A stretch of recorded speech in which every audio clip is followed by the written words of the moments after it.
Hey there, Chasca. Did Elder Alpa send you? Yeah, she's got other things on her plate right now. How are things looking here?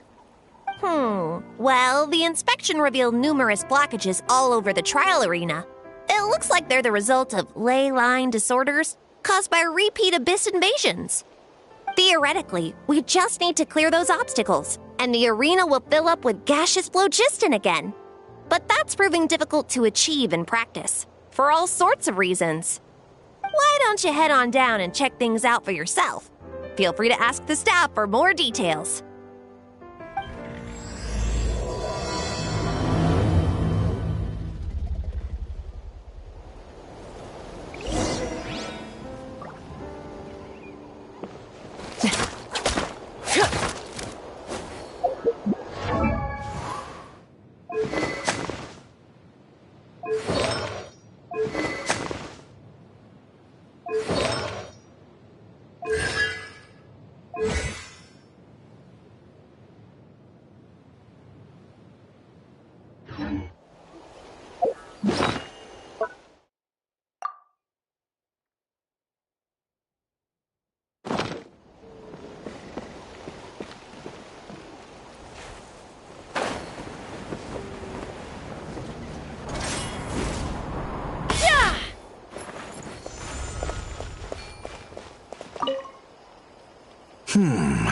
I think it should be possible to clear this spout with just a few hard hits. But there are signs of strange life in here. Meddling with it might be dangerous.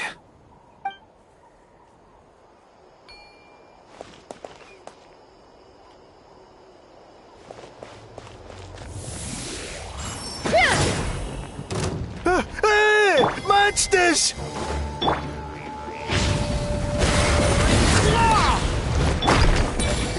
Bow your head. The show begins! The tides beckon.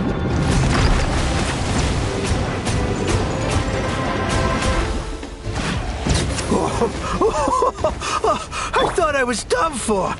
Oh, this spout should be good now. Thank you very much.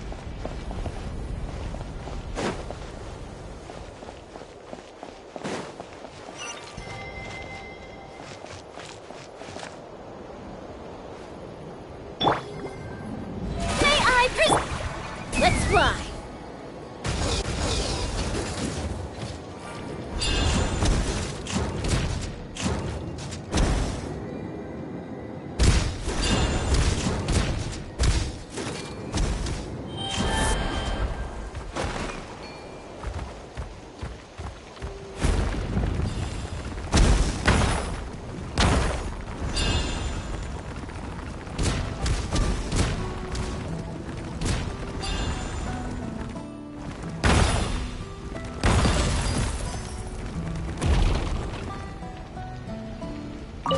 Whoa! Did you see that? A Tepetli sword just showed up out of nowhere. How did it get here? Just passing by, or... Huh. Well, not gonna argue with a good thing. The spout's clear. That's all that matters.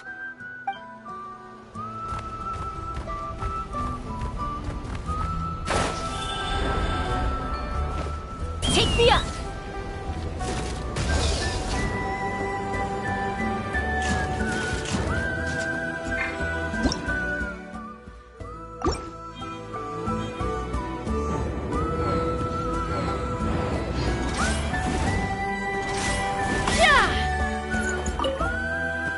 This is crazy. I put all of my strength into it, but it just won't break. Maybe Inkanak was right after all. If a stable structure is formed inside the solid phlogiston, I'll need to hit all the weak spots at the same time to break it. But how am I supposed to do that?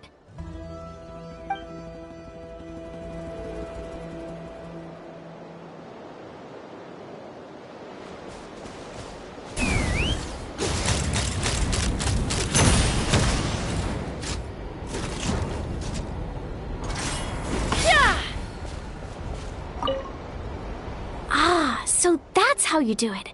Amazing!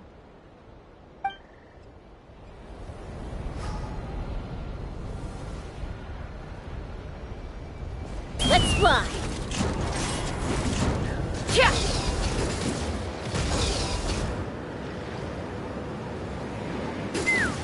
Take me up!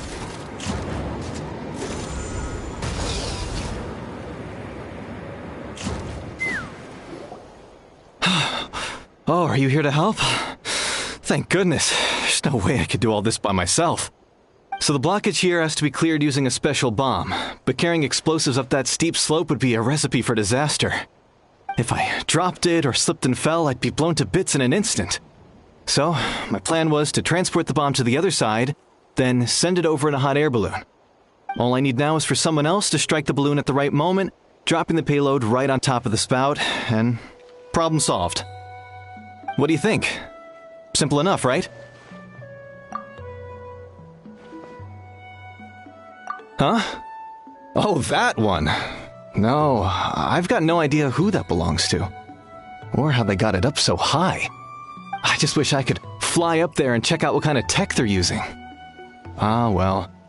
Getting the trial arena back in order is more important. I'll head over and set up now. Let me know when you're ready.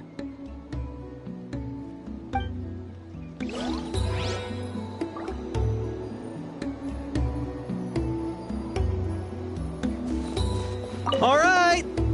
Get ready!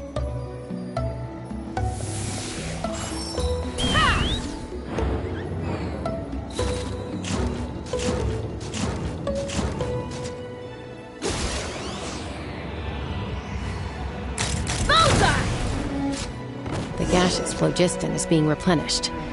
Looks like all the spouts have been unblocked. Let's head back up.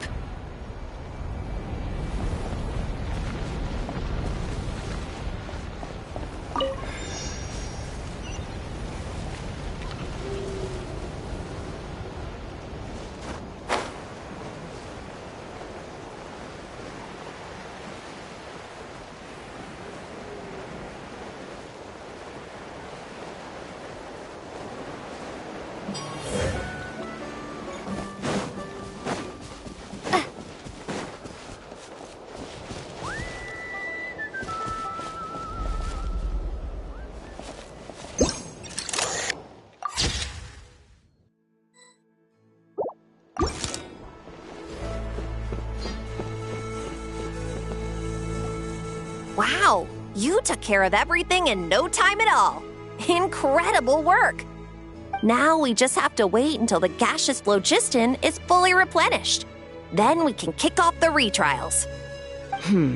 Actually, Inkanak, I'd like to do a test flight first, just to make sure we're not missing anything. Could you arrange that for me? Huh? But you only just finished getting the arena ready. There could still be other hazards we're unaware of. All the more reason to have me test it out. Think of it as another inspection. I guess you're right. With your flying skills, you won't be in any serious danger, even if there are hazards we overlooked. The conditions in this area seem a little unstable, but a test flight is the only way to catch any lingering issues. All right, I'll get things set up for you. Just let me know when you're ready.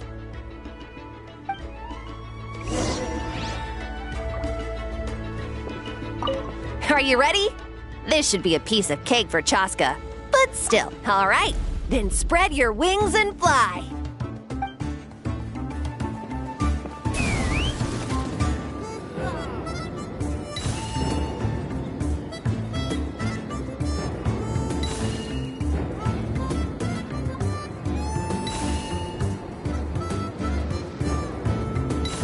Giddy up!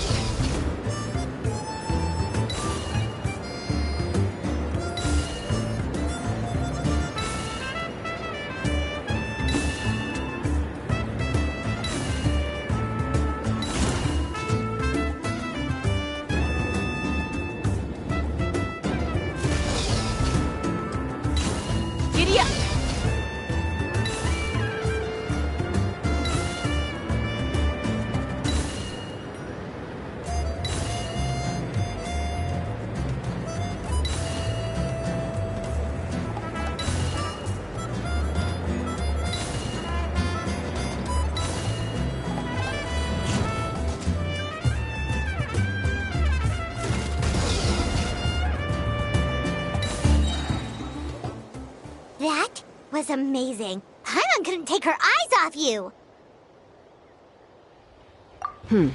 No, nothing major.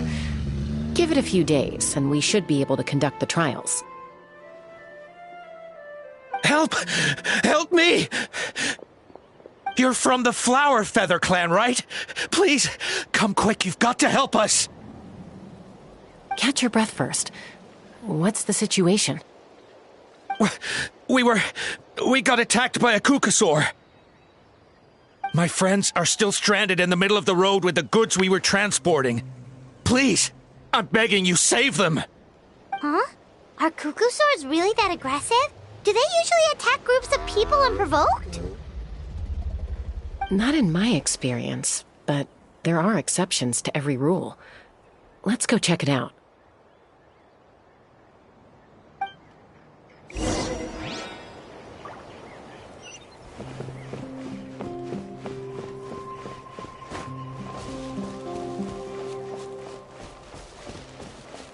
Ouch!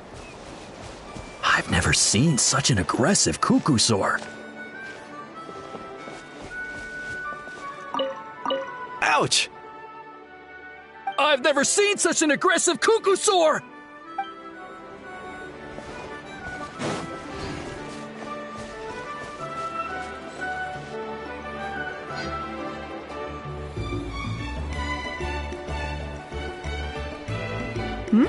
Chasca? Traveler? This is a surprise. Elder Alpa? Huh. So, where's this aggressive Kukusaur we've heard about? Already flew away. Looks like it backed off once it realized that reinforcements were coming. So why do you think it attacked these people in the first place? Was it after the food? No. These merchants are even transporting food. Ah! Thank goodness! The phlogiston wings are intact! Phlogiston wings. Thank you so much for coming to our rescue. These phlogiston wings are our most prized goods. If anything happened to them, it would ruin us. Wait a minute. Are you the merchants that were looking to collaborate with us? Wormy told me about you. Yeah, that's us. So I take it you're Elder Alpa? I am. You must be exhausted from your journey, not to mention shaking up from the attack. Let me bring you back to our tribe to rest. We can talk business after you've recovered. But Elder Alpa, what about the Kukasaur attack? Well, our guests here weren't seriously injured, and their goods are intact. Perhaps that Kukasaur was just having a bad day. There are so many of them around here. You'd expect something like this every once in a while. I don't think we need to pursue it any further.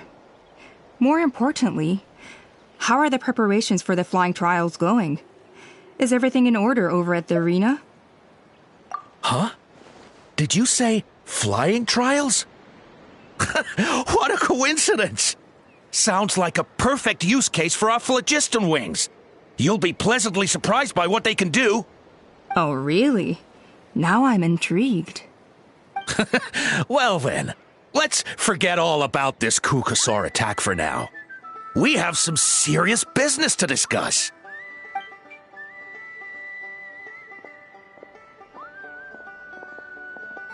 Huh? So that's it? That all went smoother than expected. Well, guess we'd better get going. Huh? Chasca?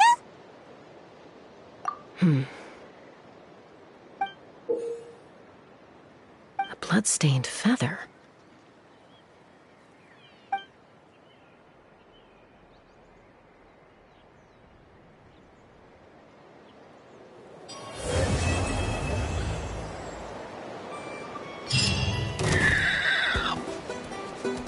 Settle down!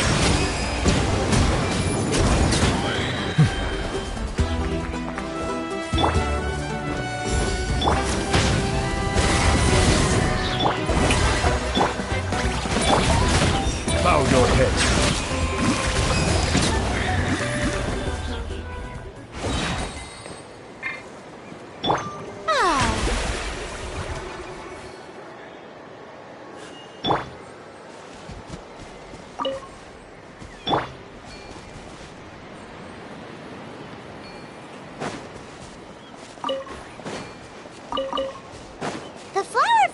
and should be about ready to hold the new flying trials by now. Let's go check it out!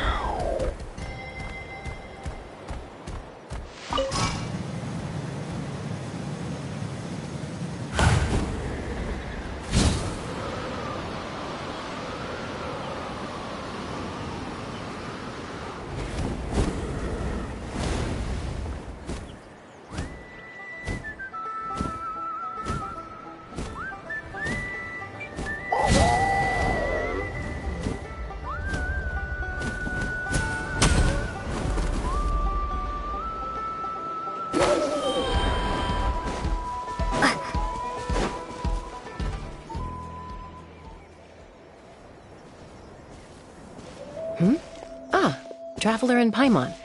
You came. Yep, and it looks like we made it just in time. Although, can't say the same for the Cuckoosaurs. Bit of a low turnout, huh? Yeah, you'll see why soon enough. All right, get ready. 3, 2, 1, fly! Whoa! We're really flying! I feel light as a feather. I'm flying without a Cuckoosaur. These phlogiston wings are awesome! What's going on? Paimon can barely believe her eyes. How did they fly all on their own? The merchants we ran into that day were selling a product called phlogiston wings. It's a flying machine worn on the back. To operate it, you just use a handheld trackball that controls the flow of gaseous phlogiston. That's incredible! Yeah. If our tribe, if Natlan mass adopted this technology, it would revolutionize our mobility and responsiveness in times of crisis. Just think of the countless tragedies that could be averted. I feel like I'm dreaming. Did I really just fly on my own without the help of a Cuckoosaur? You'd better believe it! Plus, you just passed the flying trial! Right, Elder Alpa? Elder Alpa? Should this really count as a pass? If we did the trial using phlogiston wings? Why not? The scoring rubric is about flying performance. It doesn't specifically say you have to ride a Cuckoosaur, does it? Yeah, maybe, but... even Chasca had to ride a Cuckoosaur in a trial, right? And the whole point of the trial is to test both your flying technique and your ability to work with a Saurian companion. Well, if we can fly by ourselves, maybe we don't need to test the ladder anymore. Chasca, Traveler, what are your thoughts on this new invention?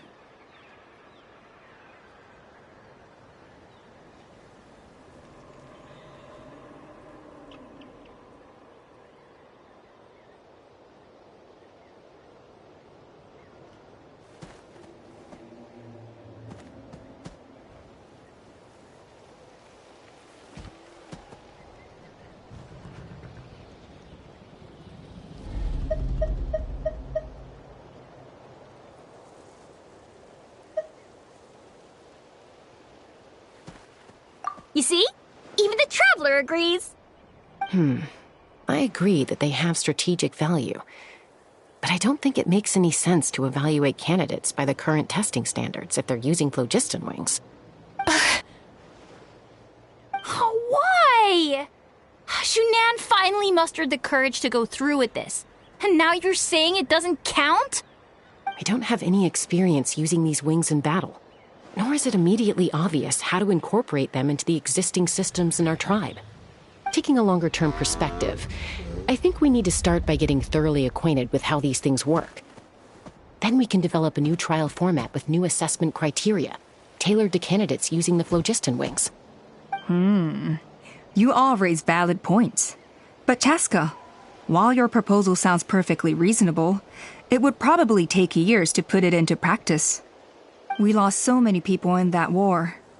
These phlogiston wings could be exactly what we need to strengthen our forces and boost morale in this trying time. And as for real-world battle experience, there will be plenty of opportunities to gain that. I have high hopes for you, Junon. Huh? Hey, stop staring into space! Say thank you! Oh, thank you. Thank you, Elder Alpa. You have nothing to thank me for. Remember, the way you got your wings back was by relying on yourself. Oh, Elder Alpa! Bad news! Cucosaurs are attacking the merchants again! Again? Okay, everyone, stay put while I... Huh? Chasca?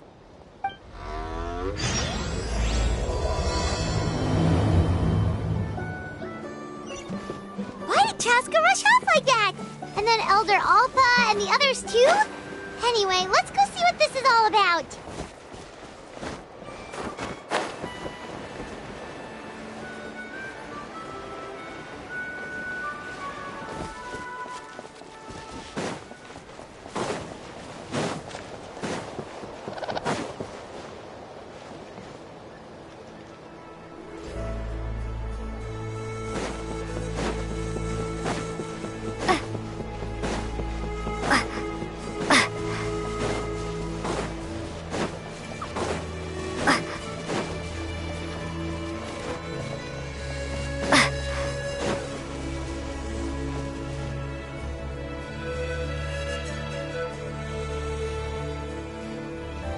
Oh, it's back! It found us again! Run! Get out of here!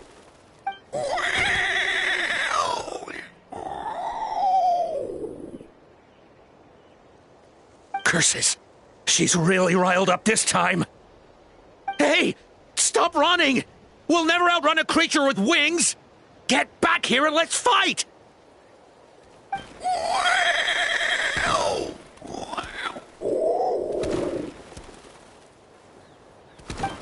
Stop!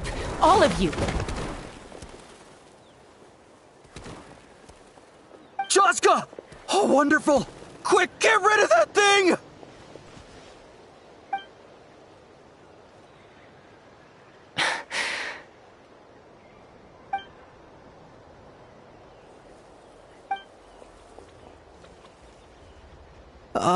What's going on? Why isn't she doing anything? So it really is you. Sister. Wait, sister? That Cucosaur is Chasca's sister?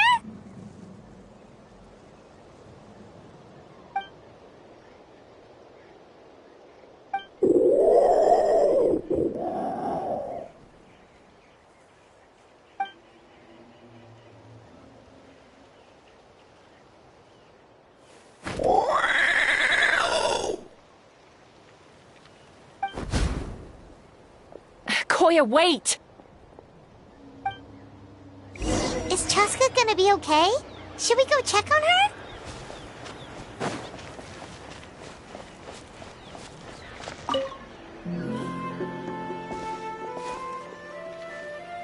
Chasca, are you okay?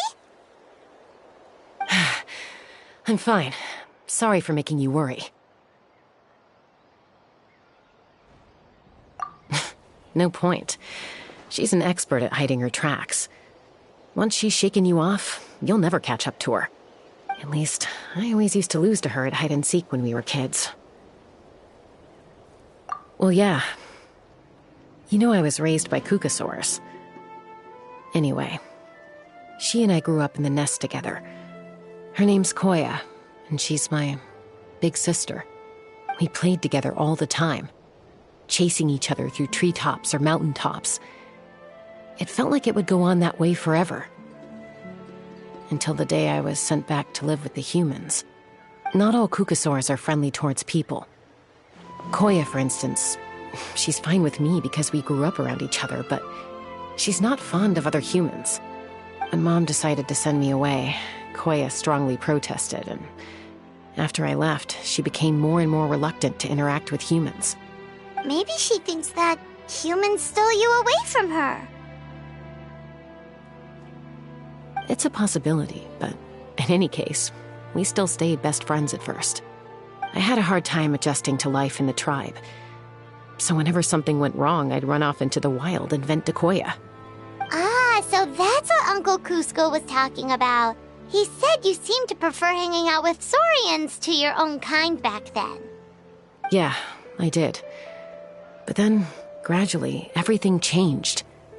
With a new mom and dad, a new tribe, and Koichi, I started getting curious about these humans and made an effort to understand their behavior. The more time I spent with them, the less I spent with Koya. And then, one day, it was Koya's turn to leave the nest. She sought me out and asked if I was willing to leave the tribe and go live in the wilderness with her. As far as I can remember, that was the first time she ever approached a human settlement on purpose. So, how did you answer her? Well, I wouldn't be standing here talking to you if I'd said yes. No, I was torn. On the one hand, I'd already made up my mind to embrace my new family and accept my human identity.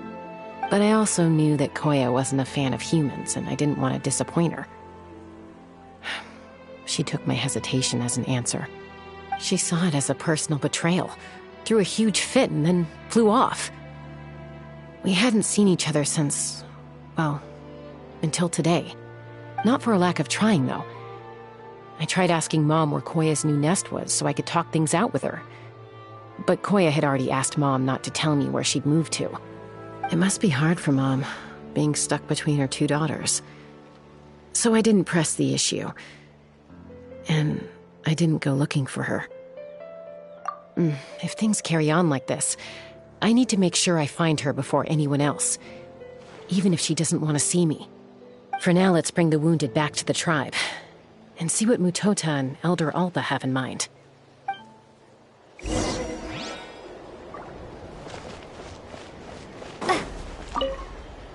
What was wrong with that Kukusaur? Why was it so aggressive? If we just let it escape back into the wild, who's to say it won't attack again?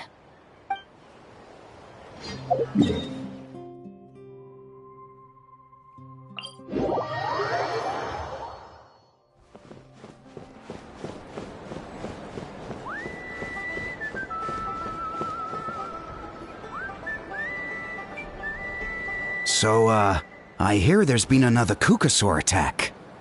Ha! I knew it! They're wild animals, and they can't be trusted. Hey, show a little respect. The Kukusaurs are our partners. Maybe in the flying squad, but they don't give a hoot about the rest of us.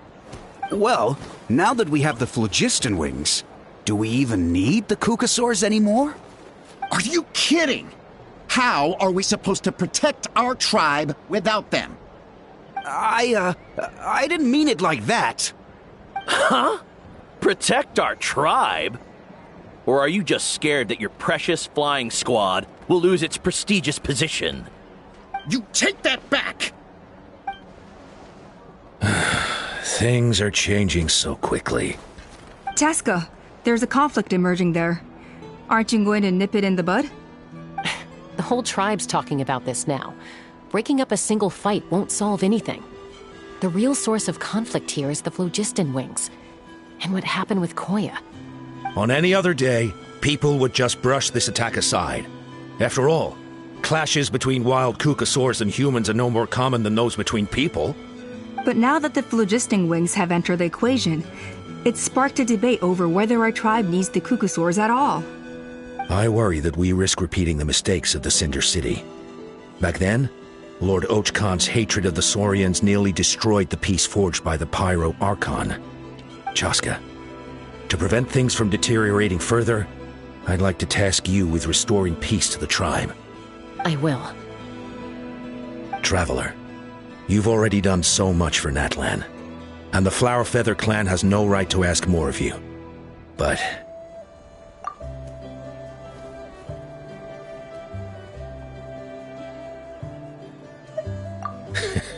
looks like I was making a mountain out of a molehill.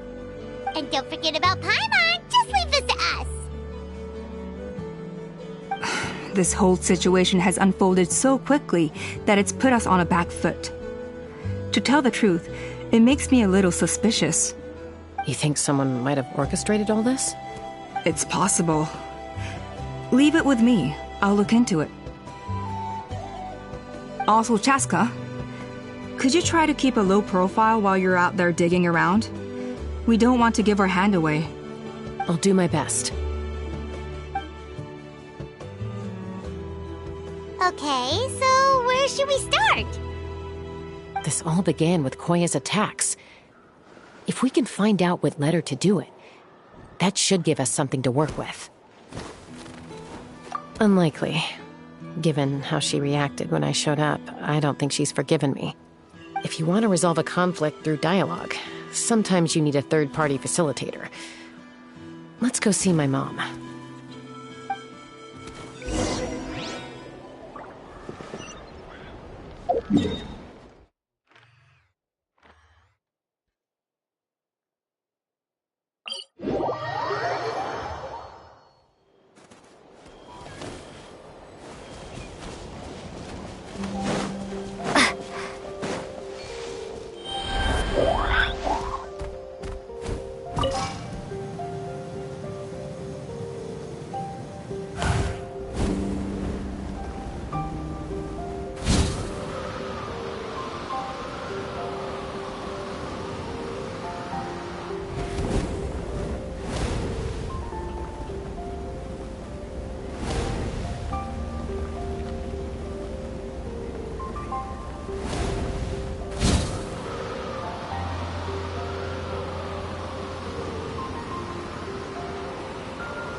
Wow, so this is where you used to live as a child?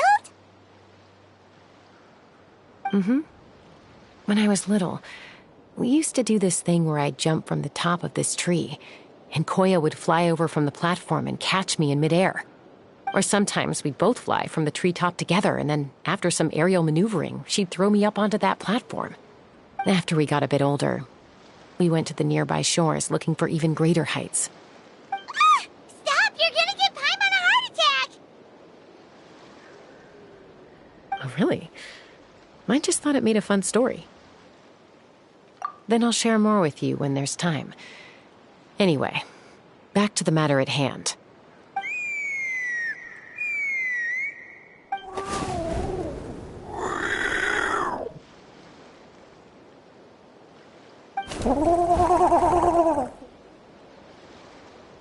Hey, Mama Bird. I'm back. My last visit was only a week ago, wasn't it? See? I visit you more than I visit Papa Cusco. I brought a couple of friends with me. These are the Traveler and Paimon. Traveler, Paimon, this is my mom. Her name is Chimpu. In the human tongue, anyway.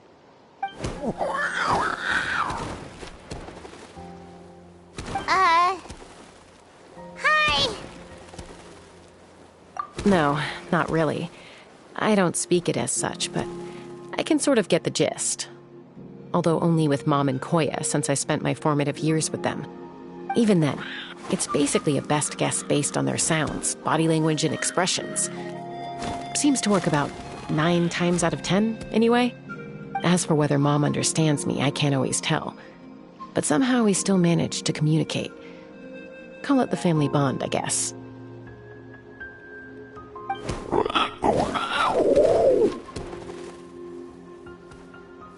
Don't worry. I'm doing well, but I think Koya might be in some trouble.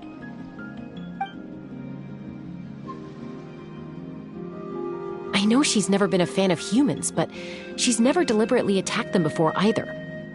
What's behind this sudden change? Does, Auntie Chimpu know anything? Doesn't look like it. Koya hasn't visited her in a long time. Then, could you please tell me where she's living nowadays? I really need to talk to her. If this animosity between her and the tribe continues, then the next time there's an incident, I don't know if I'll make it there in time.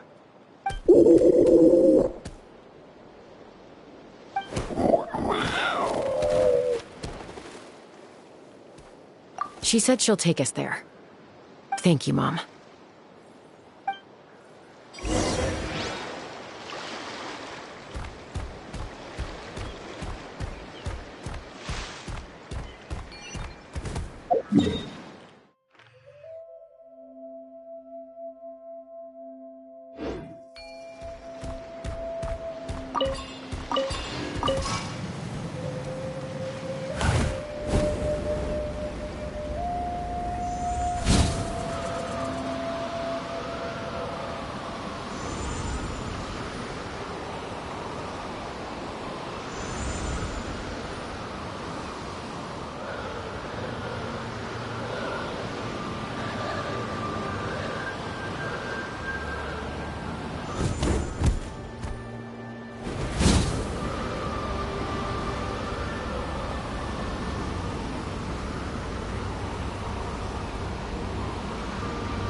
This is a really remote location. Guess she was trying to get as far away from humans as possible. We stay here? Okay. Got it. Traveler, Paimon. Mom says we should stay out of sight for now. She'll talk to Koya first. Koya is very hostile toward humans right now. So if we show up unannounced, it might just make things worse.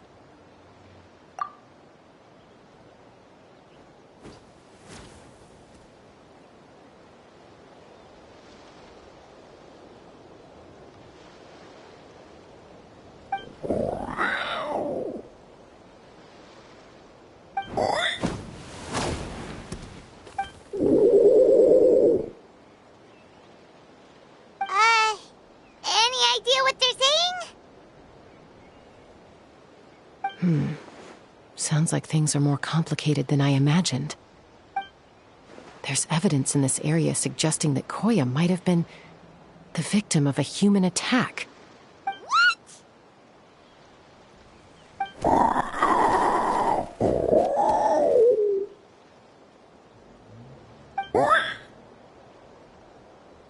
No! It's Chime, Koya's child. The attackers kidnapped her. They came over the sea, under the cover of night, and they took Chime. What the heck? Who would do such a thing? I searched day and night, and finally found them.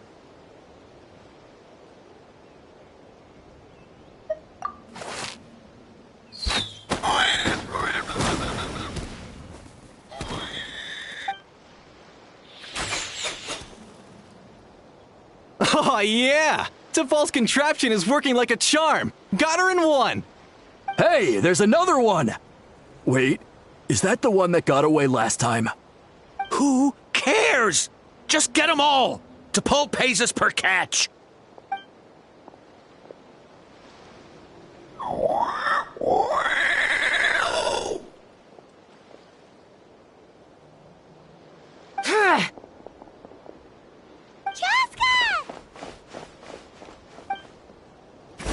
Chasca? How'd you get here? Quick, stop her! Don't you even think about running away!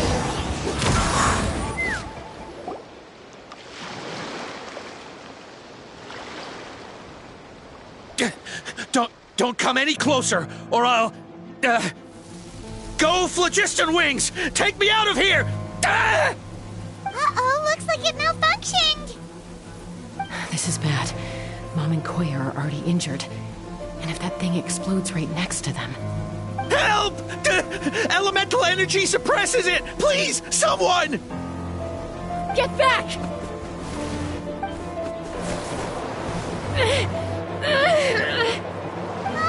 It's still going, and it's getting worse! Guess we need a more permanent solution. All right, then.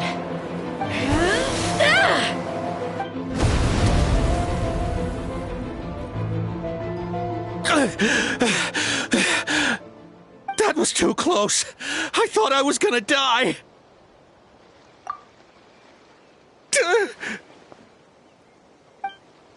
Answer us honestly. Were you the ones who attacked Koya before?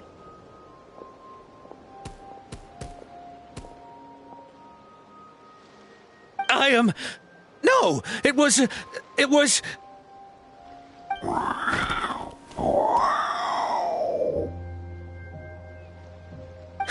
Well, she says it was you.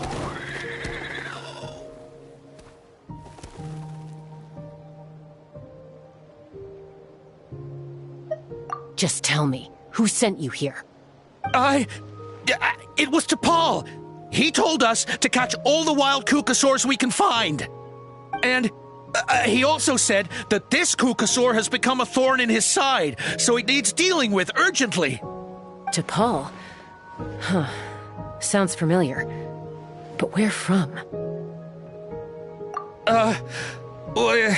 He tends to send his orders in writing. He pretty much never communicates with us in person. When he does, he wears a mask to hide his face. And whenever we trade Kukasaurs for phlogiston wings, we deal with his henchmen. So you didn't even make those wings? All we did was slap some labels on them and transport them over here, to make them look like they're imported. To make it harder to trace their origins. I don't know, honest! Well, that's mighty convenient, huh? What about if I held a gun to your head? Would that change your answer? No need. I'm sorry. I'll tell you everything I know. T'Pol doesn't tell us much, but he always stresses that he wants them alive. So that gives us some clues. This is just a best guess, of course, but we suspect that the gaseous phlogiston stored in the track balls is drawn directly from the Kukasaurs. What?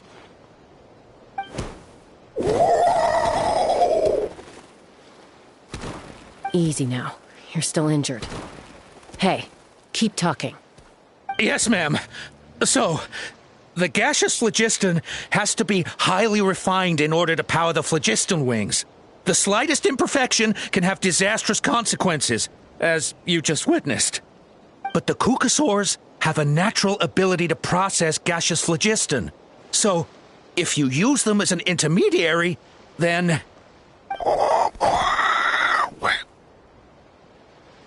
That's enough. So the Kukasaurs you took, where are they now? T'Pol should have them. But no one knows where he's based, apart from him and his henchmen. We've tried looking for it ourselves, even followed them a few times. But we always end up losing track of them. Random thought. Maybe they're hiding up in the sky?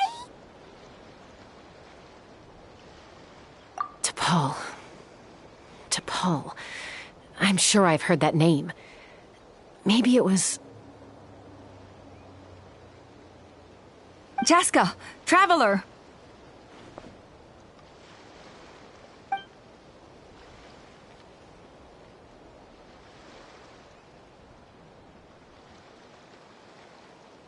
That voice! It's Alpa!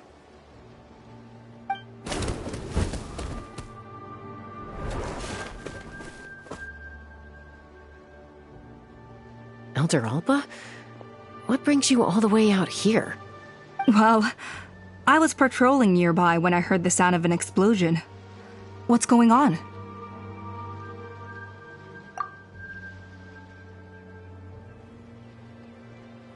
I don't believe it. Elder Alpa, does the name T'Pol ring a bell to you? I feel like I've seen it written down before. Maybe in a list of candidates for the flying trials? Huh? So he's a member of your tribe then? No. If he was a member of the Flower Feather Clan, I'd definitely know him.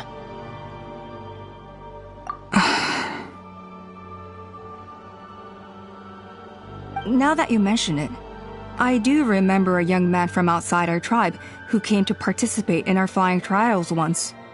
You were away on a mission at the time, which is probably why you don't remember him. He was a craftsman from the Children of Echoes, but he'd always dreamed of soaring the skies, so he wanted to join our flying squad. The Children of Echoes? That's rare. But despite his best efforts, he unfortunately failed to pass the trial and gain the Cucusaur's approval. In the end, he went wingless and returned dejected to the Children of Echoes. Wingless, huh? Maybe he invented the phlogiston wings to get revenge on the Cucusaurs. Perhaps. Or maybe it's simply his way of dealing with his regrets over his past flying endeavors. Either way, it doesn't excuse his abuse of the Cucusaurs. I'm gonna take these guys back and expose the truth to the tribe. It's time for this conflict to end. Easy, Chasca. Remember what I said about keeping a low profile? The ringleader still hasn't shown himself, and this man's allegation about powering the phlogiston wings with Cucusaurs is only speculation. Bringing these men to the tribe now won't win over any current supporters of the phlogiston wings. In fact, it may even escalate the conflict further. After all, many are mistrustful of the Cucusaurs after recent events. Is that why T'Pol waited until now to try to capture my sister? I don't know.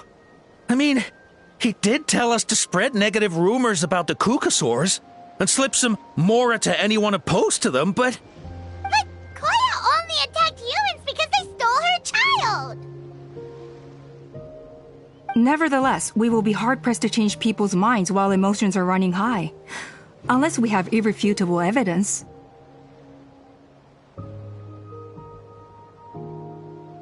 Bravo! My thoughts exactly. In the meantime, leave these men with me. I'll escort them back to the tribe. I'll take the other members of their crew into custody too. They won't get another chance to stir up trouble. Fair enough. I guess finding T'Pol is gonna be the key to resolving this conflict. Let's hope the Children of Echoes have some info on him.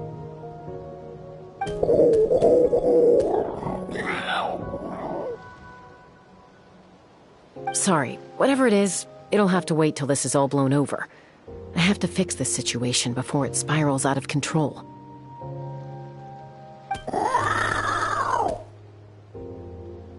Mom, Sis, rest up and get well soon.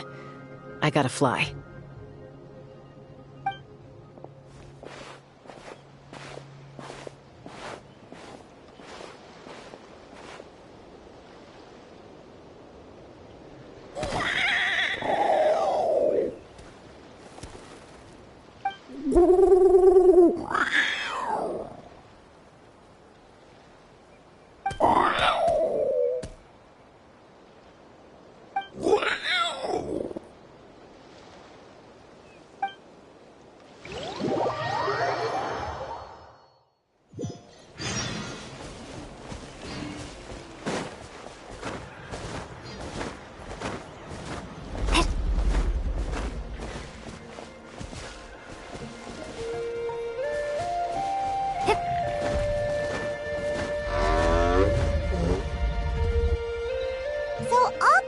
That T'Pol's from the Children of Echoes. But how do we track him down? Just ask around until we find him? Let's start by talking to someone we know. It'll be faster that way. At this time and place, I'll bet the easiest person to find is... Wakey, wakey, Shilonen! Oh, it's you. Okay, give me a second. I'll come down.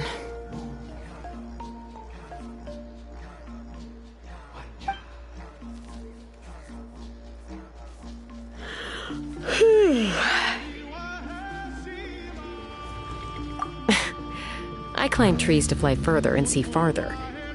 I don't usually stop for a nap. Well, we're not all like you. Always full of energy, even after flying around all day. Yeah. So, you've come all this way and interrupted my precious nap time. Might I inquire as to, why? I'm sorry, Shilonen, but it couldn't wait. Does the name T'Pol mean anything to you? He's a craftsman, apparently. Huh. T'Pol. Yeah, that rings a bell.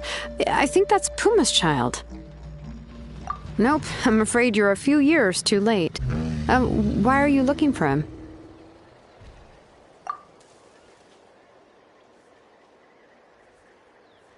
Huh, phlogiston wings. Wow, okay. The kid actually pulled it off. Well, looks like no more rest for me today. Pulled it off? You mean he's tried making something like this before? Yeah, he started trying to build a flying machine right after he got back from the Flower Feather clan. So right after he went wingless, then. Was this flying machine anything like the gun you made me? You mean your gun that's harder to tame than the proudest Kukasaur? No, he wanted to build something that allows anyone to fly freely, even if they're not naturally gifted. But he never got very far back then, though. Blew up his workshop a few times and barely made it out alive. I never really kept up with him after that. His parents traveled a lot in their youth and only returned to the tribe after he was born. But they settled in a remote area and don't interact with other people much. Which means most people in the tribe don't know them very well. Your best bet is to chat to his direct family. I'll go get Puma. Wait for me in front of the workshop. I won't be long.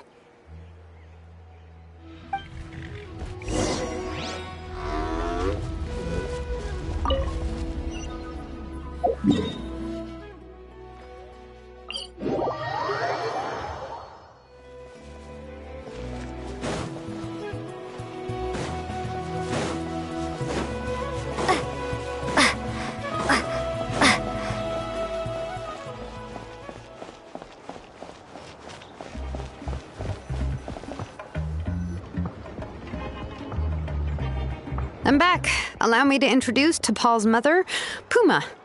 Hello, we're... Oh, save the pleasantries.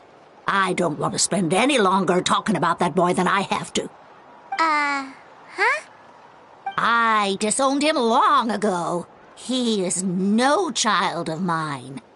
All he cared about was his pipe dream of reaching the sky. Oh, we tried to talk sense into him, but he was obsessed. And then when he left us, he spouted some nonsense about building a workshop in the sky to avoid the constant criticism of us ground dwellers. He left his notebook behind. Whatever questions you have, you can look for them in there. I am done talking about him. He's no son of mine. He never called me Mom anyhow.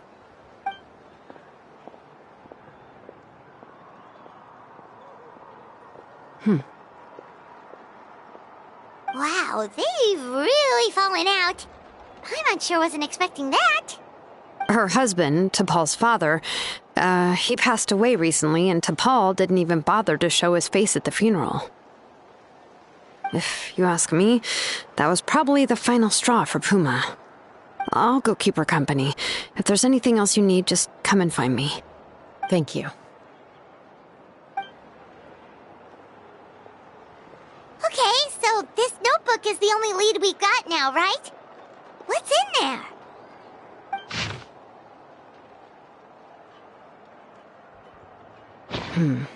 Some early designs for the phlogiston wings, and some theorizing about an airborne workshop. Ochkanatlan, the Cinder City. Looks like that's where he got his technological inspiration from. So, was he serious about the workshop in the sky? But that's such a big project for one person. Do we think he actually pulled it off?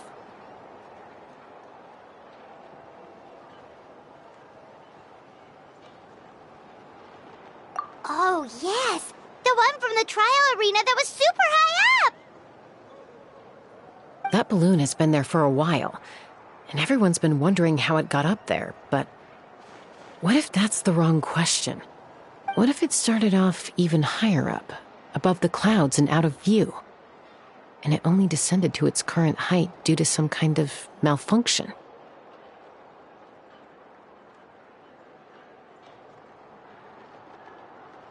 Part of T'Pol's workshop? Seems likely. If T'Pol's base had been hiding above the clouds this whole time, that would definitely explain why Isidore couldn't find it.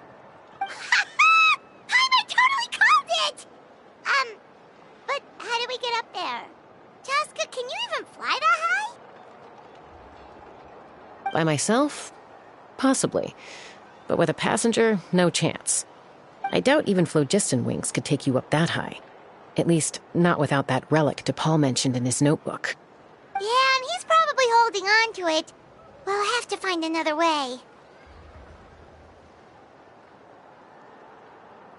Nope. That's way beyond Paimon's altitude.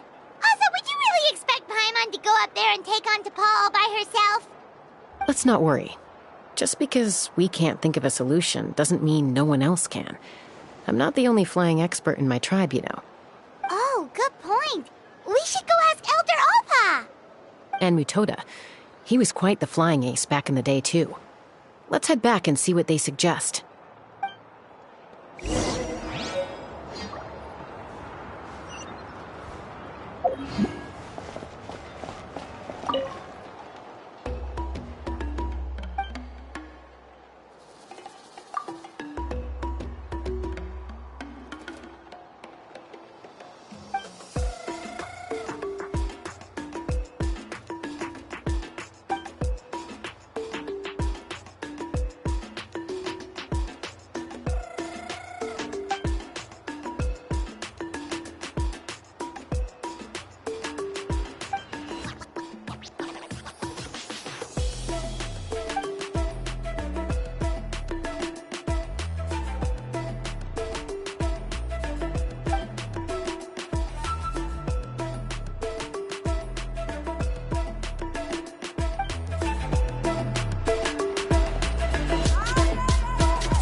No more Cucusaurs.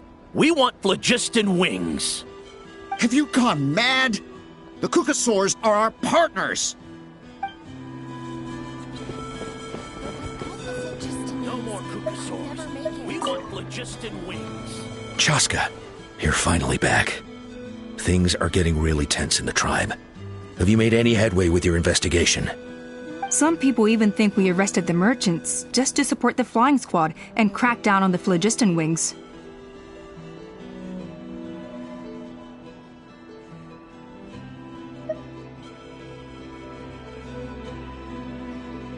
We found some promising leads, but there's a major obstacle standing between us and the irrefutable evidence we need. A relic from the Cinder City? So Och Khan's still managing to sow discord, even after all these years. An airborne workshop and a hot air balloon above the trial arena. And that's where you're trying to get to now? Neither phlogiston wings nor a Cucusaur can take you that high up. Do you really think that's where T'Pol is hiding? You know what? There might just be a way. Really? Do you still remember those spouts in the arena? When they were all blocked, the gaseous phlogiston was trapped and unable to flow. But now, it's flowing freely. If we were to block them up again... You mean all of them except the one at the very top of the arena? To build up the pressure there? Precisely. With all the gaseous phlogiston flowing through one spout, it would create a high-pressure wind current. And then we just ride it up into the sky! Yes, it has its risks, but with Chasca's abilities, I think she could manage it. It's an extremely risky approach, but I agree that it's feasible. If you want to give it a try, check with Inkanak at the trial grounds. She can explain how to block the spouts.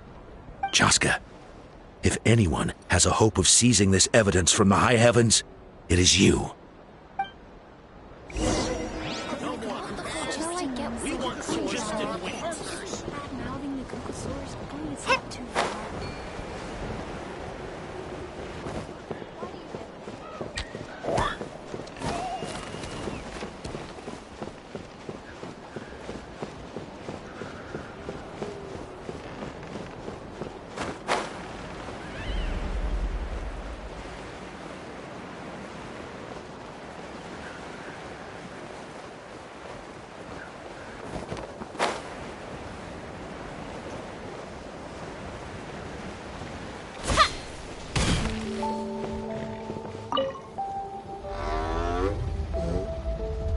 Goodness me, that is a very bold idea.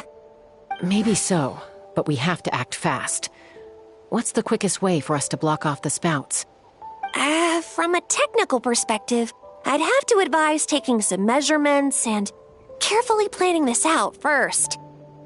But I'm guessing that's not what you want to hear. Then we'll have to take the rough and ready approach. See the solid phlogiston over there? Our prior inspections revealed that some kind of stable structure has formed inside, making it highly damage resistant. It's not without its weak points, but unless they're all struck at the same time, the structural integrity won't be threatened. So, what happens if we do strike them all at once? It'll collapse.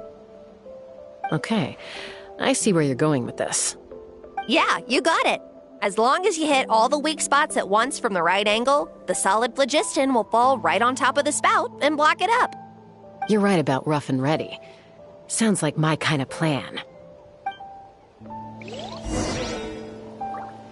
Let's fly.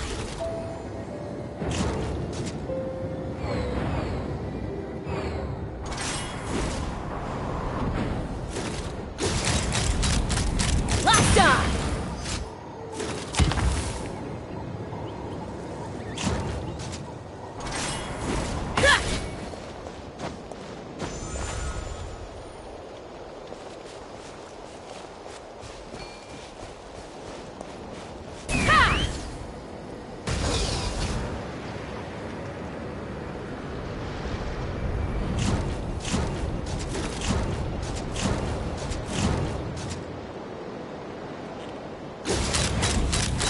Open fire!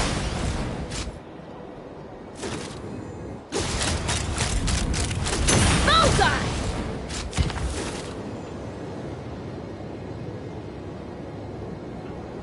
Look! There's a chunk of solid phlogiston right over that spout! Open fire!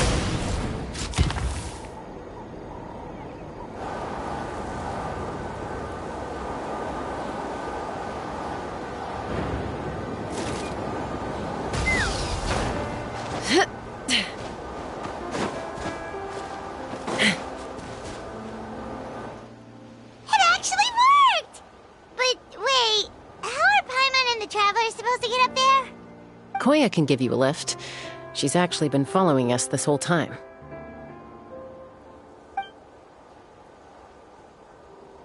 Wow, Paimon didn't notice at all.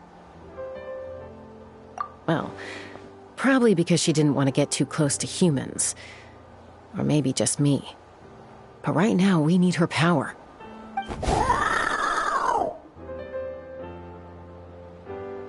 Whoa, you didn't even have to summon her!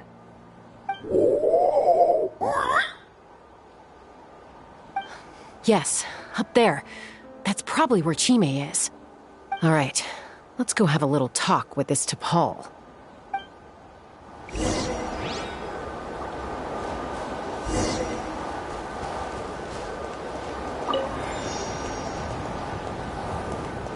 Take me up!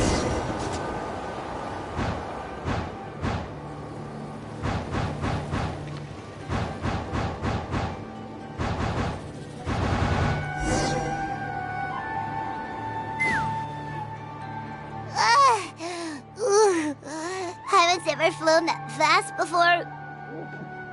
Aha. Just as I thought. It might look like a regular hot air balloon from the outside, but up close, it's clearly been heavily remodeled.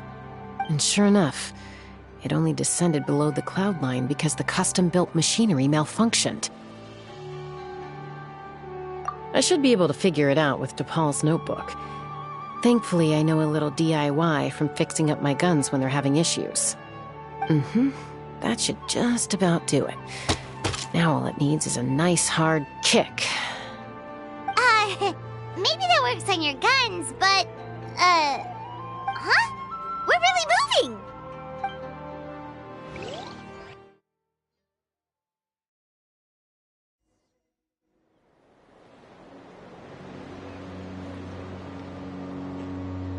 Here it is!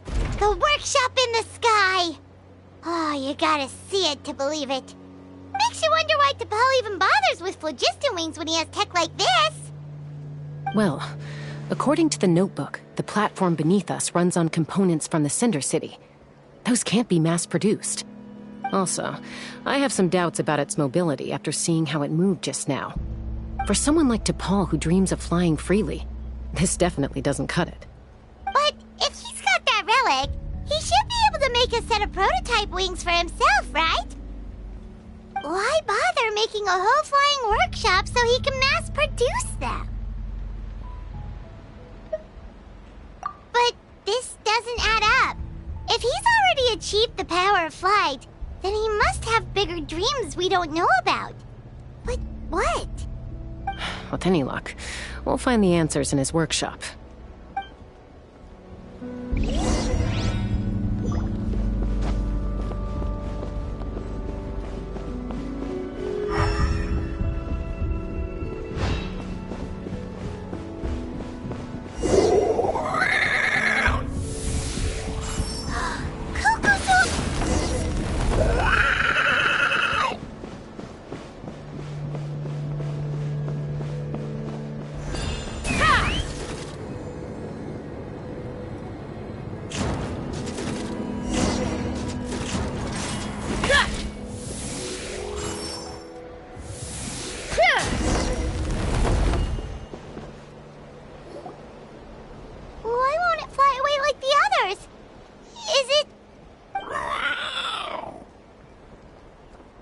She's still breathing, but barely. By the looks of it, DePaul was using these cages to extract phlogiston from the Kukasaurs. Once a Kukasaur is drained of phlogiston, it becomes too weak to move. We'll have to come back for these ones after dealing with DePaul.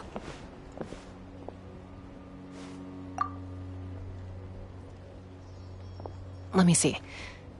Looks like a record of his phlogiston research. Log number 330. With the support of... I was finally able to launch the airborne workshop. Even though it relies on the relic for 80% of its power supply, I've at least taken the first step. Log number 348. Research on the relic is progressing well. I should be able to replicate the technology and scale up production very soon. Has proposed a name for this groundbreaking invention: the phlogiston wings. I think I'm getting close. Soon I will achieve my dreams. Log number 377. Encountered some issues with the new smaller model phlogiston wings. The gaseous phlogiston showed some volatility during the refinement process. Thinks we should proceed at a more cautious pace with the refinement experiments. But after so many past failures, I have to prove that I will succeed this time. Log number 114. Ran an experiment using Kukasaurs to refine gaseous phlogiston. It was a success. Log number 117. I have started recruiting merchants and hunters to capture wild Kukasaurs. Log number 121. Major breakthrough in the efficiency of phlogiston yield. Huh? So many parts have been crossed out!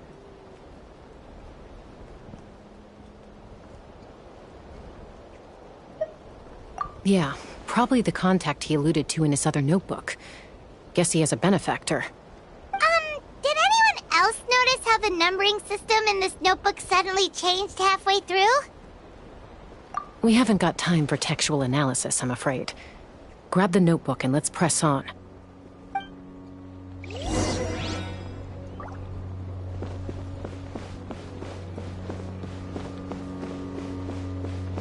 Huh. Never seen one of these before. Looks like this was built with the Cinder City components, too. You're not thinking of giving it a nice hard kick, are you?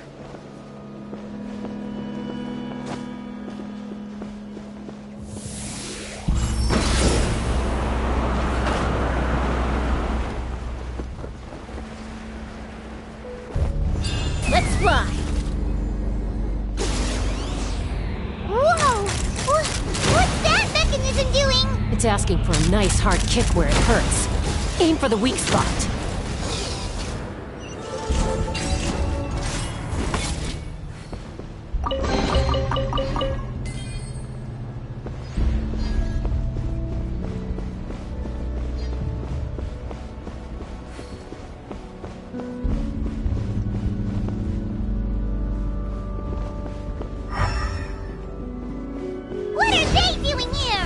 Paul's henchman. He must have brought them here using the relic in his prototype wings. Watch out!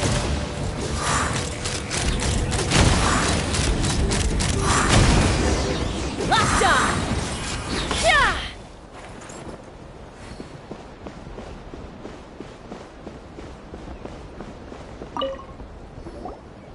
Hey, look here! More of T'Pol's notes!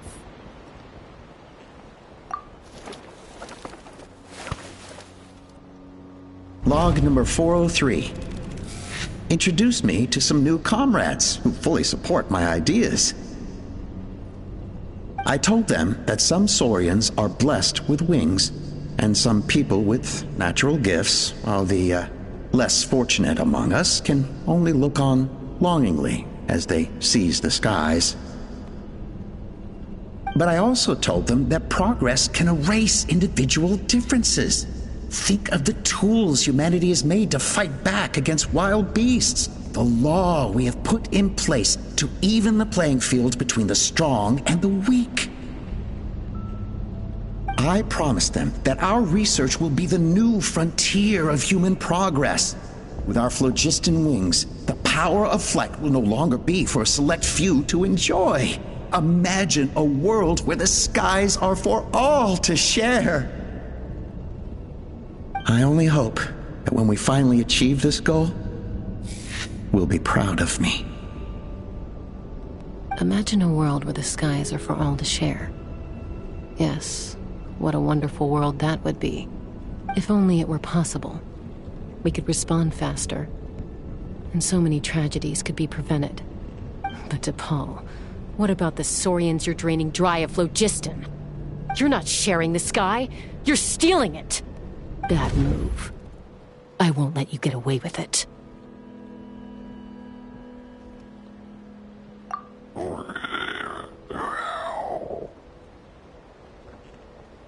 I'm fine. Let's keep moving. I don't think we'll find anything else here.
could, right?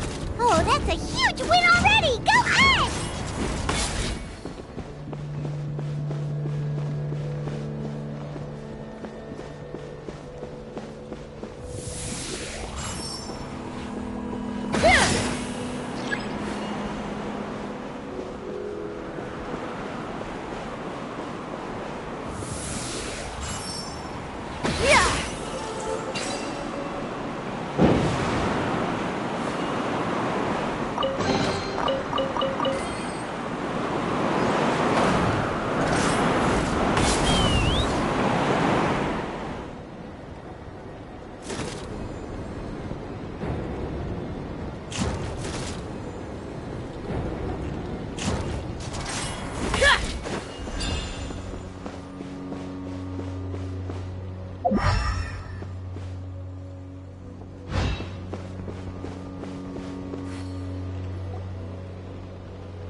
Looks like we've reached the center of the workshop.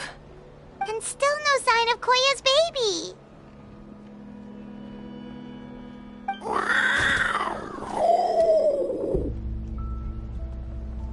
Let's search this area for now. If we still can't find Chime, we'll double back.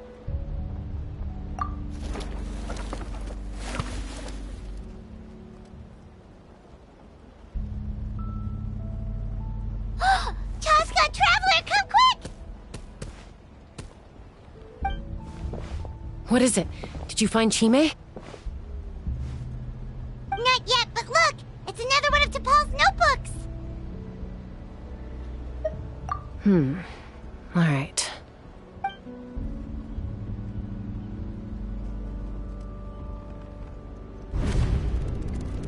Log number 428. We decided to restart the experiments on phlogiston refinement, but without telling. This is the final obstacle to the success of the Phlogiston Wings project. We cannot fall at the last hurdle. Log number 436. Earlier today, suggested using cucosaurs as an intermediary to extract refined phlogiston. It's certainly feasible, but... Anyway, as long as our secret experiment succeeds, I'm sure won't bring it up again. Log number 443. We will conduct the experiment tomorrow. But birthday is coming up, so hopefully we'll have a birthday surprise for her. Log number 444. Huh? Why is this log empty? I guess whoever wrote down the log number was prevented from recording the results.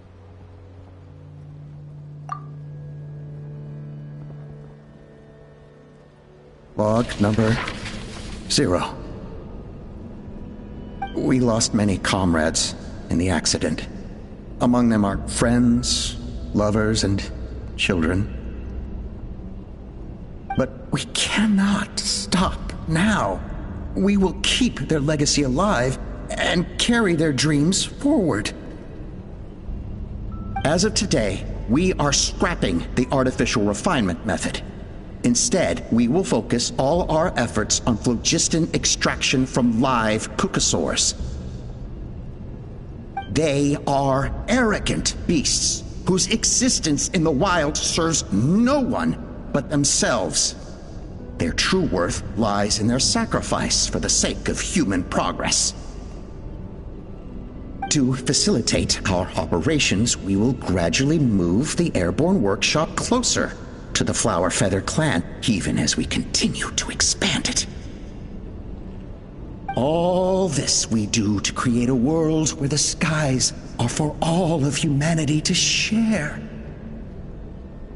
All this we do to make T'Pol's dream a reality. Given the way this is written, not to mention the fact that the numbering has started over from 0, it kinda sounds like this is someone new. Does that mean that T'Pol's already... There's also a letter tucked in the end of the notebook. It's from Puma.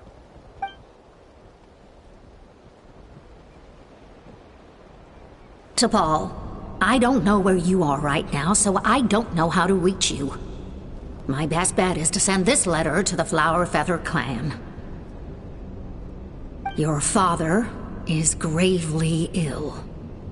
Oh, I know we've had our differences in the past, but he is still your father.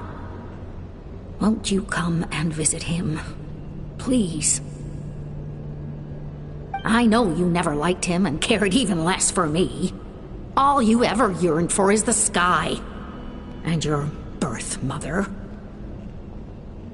But we'll still be waiting here for you if you do come back.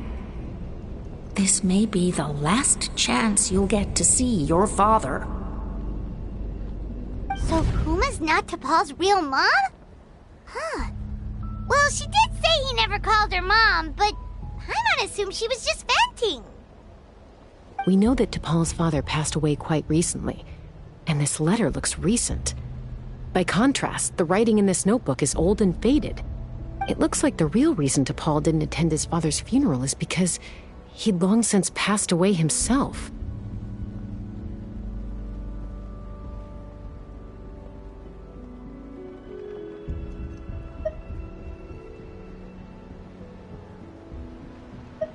If we ask ourselves why this letter was sent to the Flower Feather clan, why T'Pol always yearned for the sky, and how he got his hands on a relic from the Cinder City, it all points to one answer.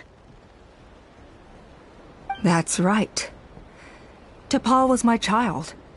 He was born during my days as a wingless wanderer. His birth gave me new hope. I wanted to become the kind of mother who spent her days as a valiant rider, soaring the skies. Not an aimless, wingless nobody. But his father wanted to settle down, to give his child a safe, sheltered life in his tribe. We fought about it constantly, until the love we once had for each other was gone. He started a new family, with another traveler who was also looking to return home. And I went back to the Flower Feather clan, alone. Oppa? I had no idea that despite being raised among the children of echoes, my child still harbored dreams of the skies. Can you imagine, Chasca? The joy and surprise I felt when he showed up at my door, asking to join the flying trials. Or how proud I was when he said he wanted to prove his own worth, rather than relying on my position as elder.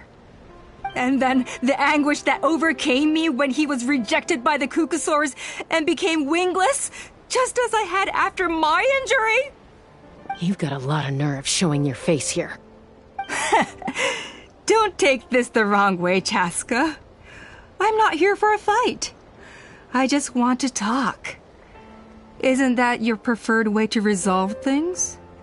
I trust you've learned of T'Pol's wish on your way here. A world where the skies are for all of humanity to share. If only his dream can be realized, no one will ever have to lose their wings again. Our aerial prowess will be greater than ever before. War will never again come at such a great cost. The loss of Koichi is a tragedy that need never be repeated. So tell me, Chasca, do you really wish to see the phlogiston wings forever grounded and gathering dust? Nothing you've said excuses all the conflict you've caused.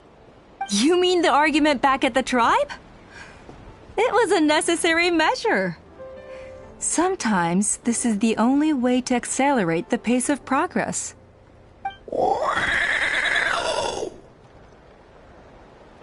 Is a mother harming her children when she coaxes them into swallowing a bitter pill? Of course not. It is a brief moment of suffering for the greater good, and the child would come to understand this in due course. The phlogiston wings are that bitter pill. We will never progress as a tribe if we cling to the scraps the Cucusaurs offer us. Once the people have embraced the phlogiston wings, they will never look back. Even if they learn how the refined phlogiston is sourced. They will convince themselves that the sacrifice of a few Cucusaurs is a small price to pay for our dominion over the skies. But this I had not anticipated.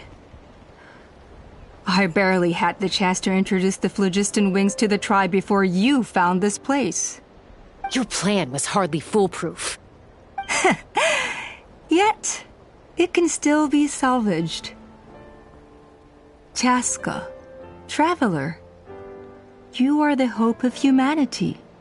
I'm sure you have your doubts about my methods, but know that my love for humanity and for Natlan is genuine. You know me, Chasca. And you know that I've always treated everyone in the Flower Feather clan as my own children, as fellow humans. Surely you can understand my perspective.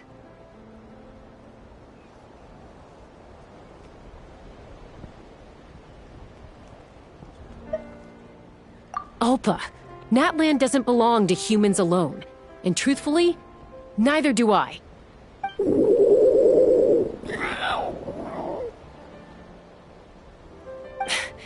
How many times has the Abyss invaded Natlan now?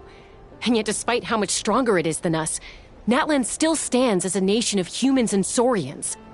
Peace imposed by force will crumble in a matter of days, because social bonds are what hold a civilization together. Weren't you the one that taught me that? And yet you would break the bond we share with our Saurian companions to take more power for ourselves? That's as stupid as hacking your own arm off to use it as a club. They are wild beasts, driven purely by instinct. How could they possibly understand human social bonds? How did someone like her ever become a writer?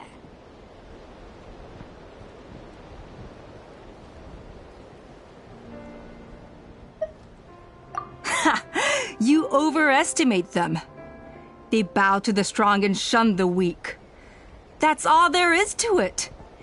They never gave Tepal a second glance when he was at his lowest, nor me when I returned injured from the Cinder City. It's all about survival of the fittest for them. Plain and simple.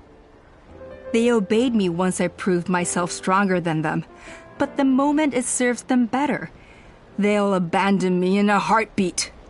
You're wrong, Alpa.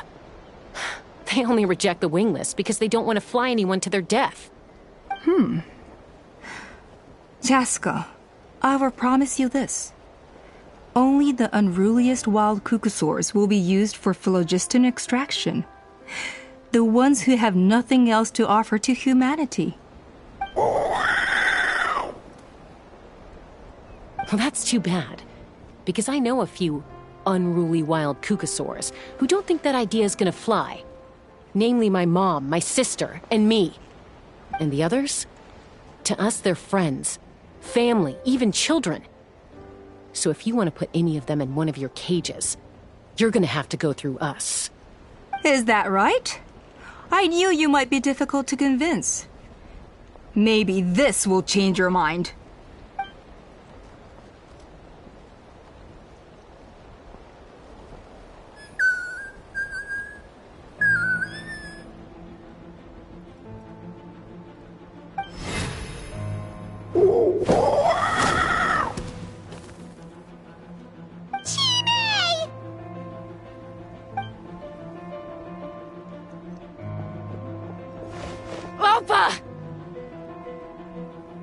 Careful!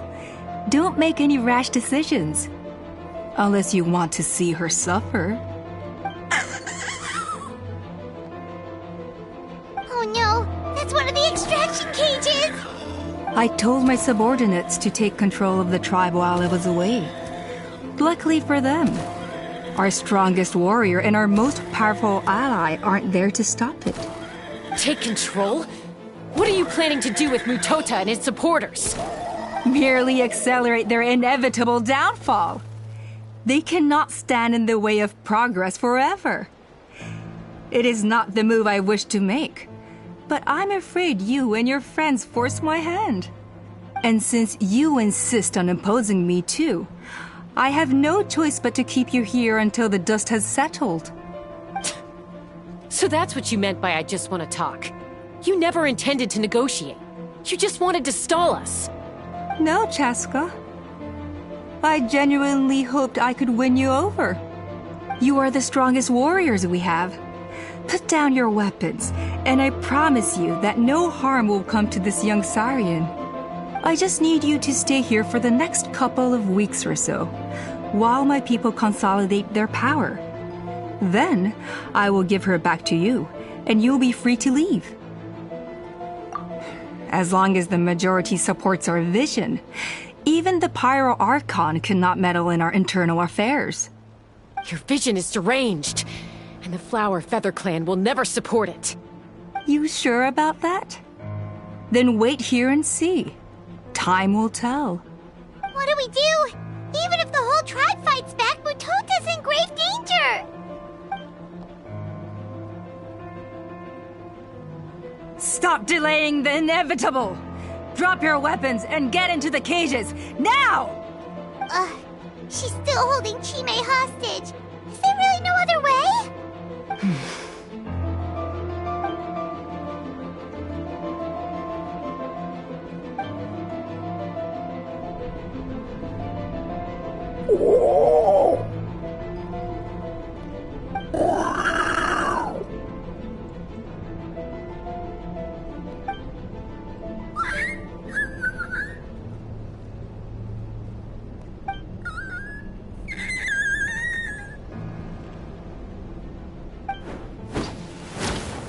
Koya?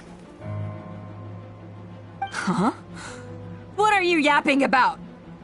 Stand down. Drop your weapons, now! This instant!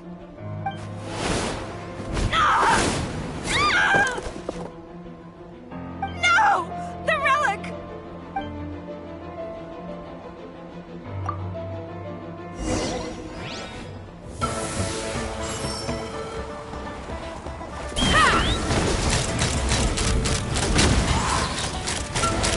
Give up, Alpa. Master You're Sword, negotiating my which will way it out. be? And this ain't your strong suit. Just shut up! No! Help! Anybody? Hey, something's up with this relic!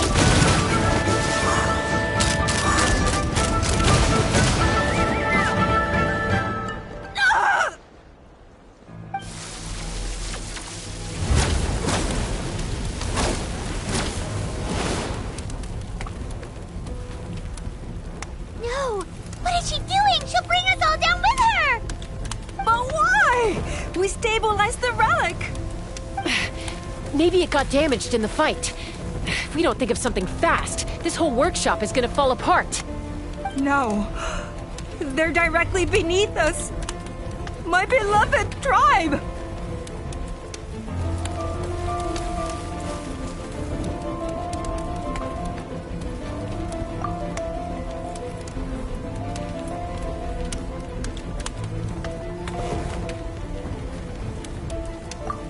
Okay,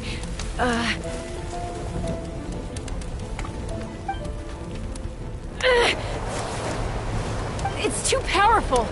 This ain't a toy like last time. I don't think I can just throw it aside.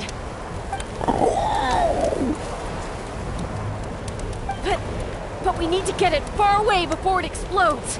Then the tribe will be safe, and so will this workshop. Koya, remember when we were kids? Come on, let's take this thing high up into the sky.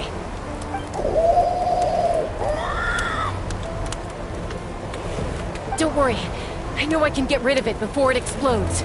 We're talking some surface wounds at most. All I need is for you to catch me at the end, just like old times.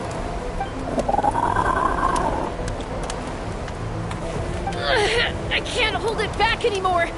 We have to go. Don't be insane! Alpa! What are you... You're a fool, Chasca! Why would you choose such a risky solution?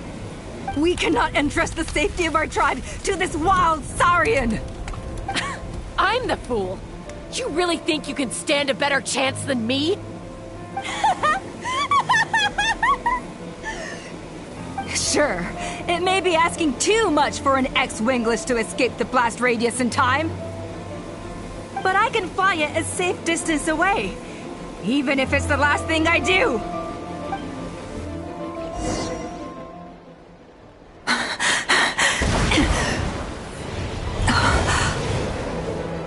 Here. This should be high enough to save the clan. What? You don't get to die a hero today.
Koya, are you hurt? Let me take a look at you. What do you mean, I'm fine? Didn't I tell you to catch me on your back? Why did you try to shield me from the blast?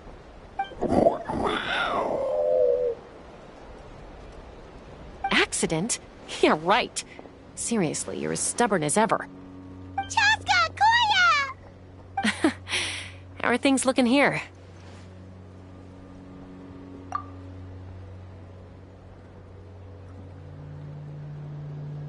I think that's putting it mildly. I owe you one. Again.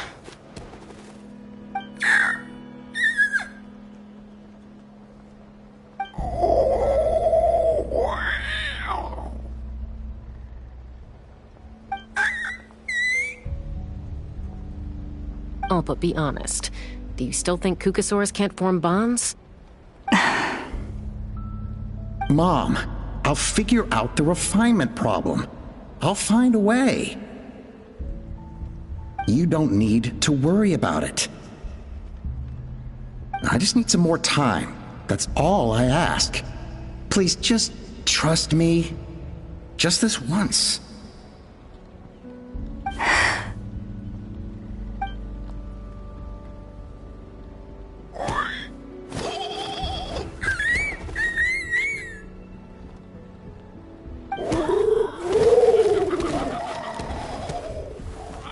The Flower Feather Clan yield to the strong. And it's up to the winners to define what strength means. So it looks like it's my turn to yield.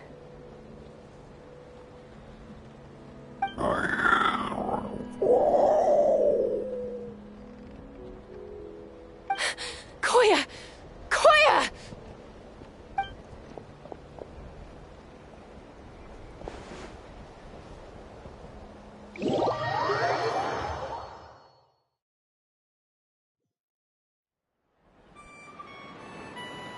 So, you're absolutely sure it's not because of the explosion?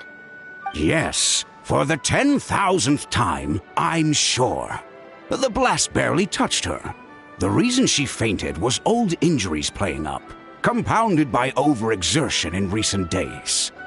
The moment she finally relaxed, all the built-up stress finally caught up with her. And no wonder. Honestly, she's just like you. Anyway, now you know how we feel when you go off risking life and limb. Your mother and I would both appreciate it if you lived less dangerously. You know she wrote to me from the Masters of the Night Wind, just to scold me for not doing enough to keep an eye on you. If she wasn't so busy with work, you can bet she'd come back here and chew us both out in person. I'll find an opportunity to apologize to her. I promise. You'd better. No more avoiding us, okay? And don't get me started on all the checkups you've missed. Got it. Got it. Huh? Koya? You're awake. I'll go let everyone know. Hey, but we're not done talking. What are we gonna do with her, Even after everything that's happened, she still hasn't figured out how to start the conversation with you. She keeps saying, I don't think Koya has forgiven me yet. But if you ask me, she's the one who's scared to open up and have an honest conversation. For all her confidence, she's a very sensitive soul underneath. You'd think as a peacemaker, she of all people would know how to reconcile with her family after a falling out. She must have been a handful growing up. Thank you for being there for her. And of course, thank you for keeping her safe when you were up there in the sky. Koya, Uncle Cusco, we're here!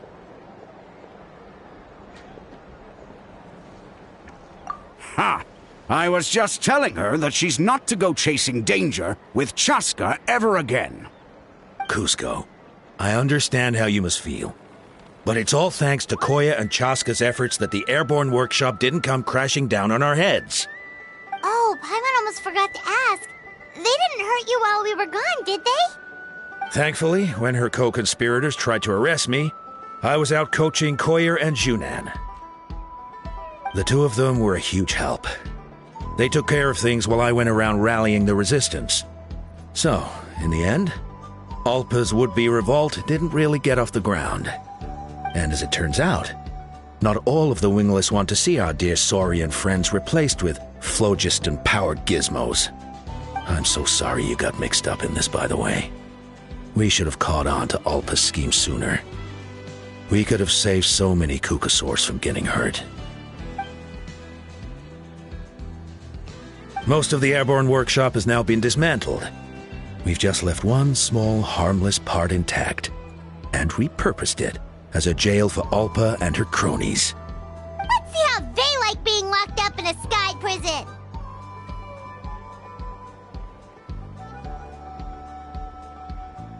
So, it looks like there's just one last conflict left to resolve. Peacemaker, you're up. I said I had to wait until things had blown over, didn't I? And now they have. But I still have no idea what to say. Koya, I just want to say, I'm sorry for how things went down back then.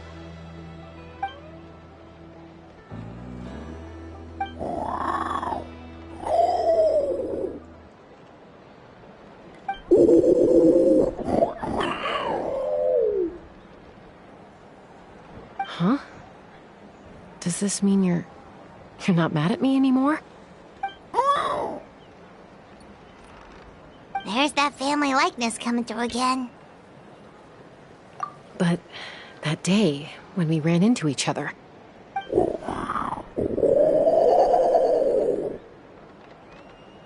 Huh? So then, when did you finally make your peace with it?